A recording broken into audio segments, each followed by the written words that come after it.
pense que j'apprends pas assez de mes expériences passées. Je sais que les thrillers japonais partent toujours en cacahuète, mais malgré ça, j'arrive à la fin de ce roman et je suis surprise d'être traumatisée.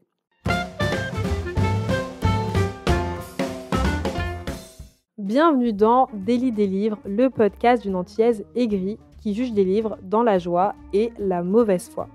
Aujourd'hui, on se retrouve pour parler de La leçon du mal de Yusuke Kishi.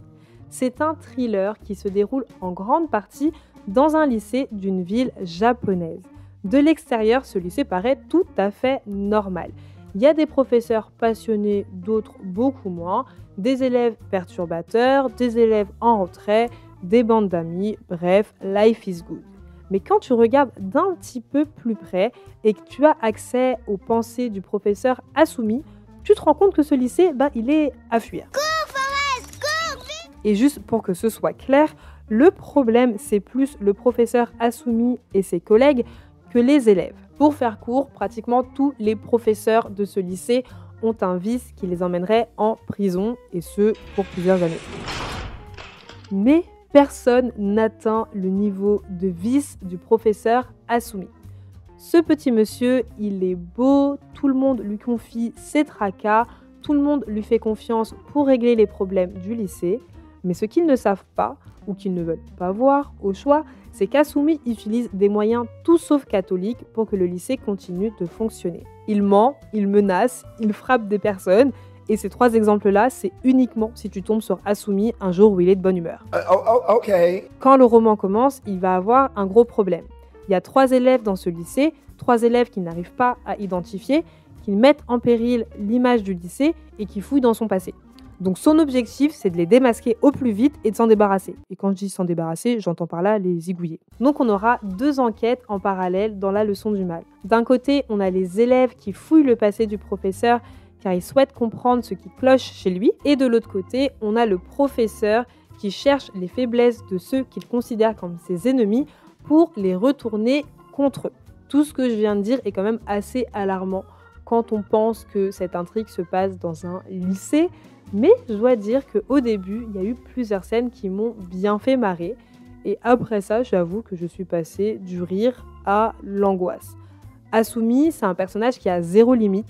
Il est intelligent, donc c'est uniquement une question de temps avant qu'il ne chope les 3 ados. Tu te dis peut-être, oui, mais Déborah, c'était si angoissé que ça. Bon, dans un pays libre, donc tu pourrais juste fermer le livre, arrêter de le lire. Oui, je pourrais faire ça, mais La leçon du mal a un côté addictif, un chouïa malsain aussi, qui fait que je savais pas si je préférais que les lycéens continuent leurs recherches et se fassent buter, ou si je préférais qu'ils arrêtent leurs recherches et restent en vie. Après, si ils ne font plus rien, j'ai pas le fin mot de l'histoire, donc j'ai clairement voté pour qu'ils continuent leurs recherches et qu'ils se fassent buter. Voilà, je t'ai dit que c'était un chouïa malsain. Ce roman n'est pas uniquement un thriller addictif, l'auteur pose des questions qui sont toujours d'actualité. Par exemple, il demande jusqu'où un établissement peut aller pour pas se retrouver dans la rubrique faits divers. Je vais pas rentrer dans les détails, mais il y a quand même des relations entre des professeurs et des élèves, il y a des agressions, il y a de l'harcèlement, de la triche aux examens, donc clairement les élèves ne sont pas en sécurité. Et malgré ça, le professeur fait tout pour étouffer les scandales. Alors que dire de La leçon du mal ? Déjà, absensible, s'abstenir.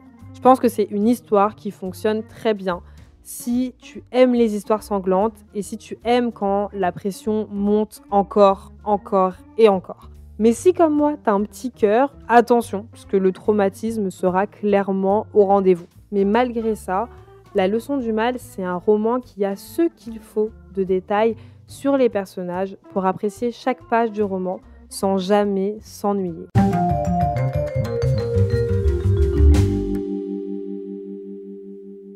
Je me suis dit que j'allais rester au Japon et te recommander Okoribi de Hiroki Takahashi.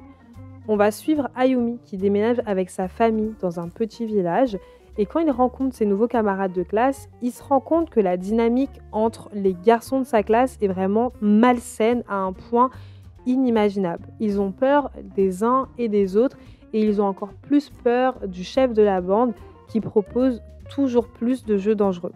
malheureusement, ça va partir en cacahuète et ça va mal se terminer. Et voilà, c'était mon avis sur la leçon du mal de Yusuke Kishi. La semaine prochaine, on découvrira un roman young adulte auto-édité. Il sera question de convalescence, de rapport à la mort et de relations familiales. Mais je te rassure, on va pas déprimer parce que c'est un feel-good.